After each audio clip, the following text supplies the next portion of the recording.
Okey, Assalamualaikum, selamat pagi. Jadi hari ini saya dapat job untuk tukar skrin telefon menggunakan post courier. Ni telefon kawan lama saya, dia bagi by post untuk repair. Okey, kat dalam ni kita ada Realme.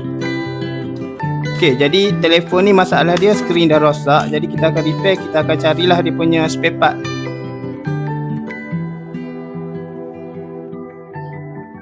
Okey, tengok skrin dia dah rosak belah-belah sebab telefon ni jatuh. Anak dia buat jatuh.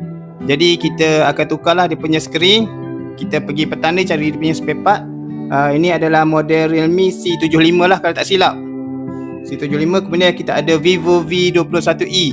Okey, yang ni kita akan tukar dia punya skrin dan juga back cover belakang. Okey, tengok dah retak 1000.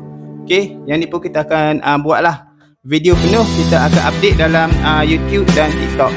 Jangan lupa untuk follow dan subscribe.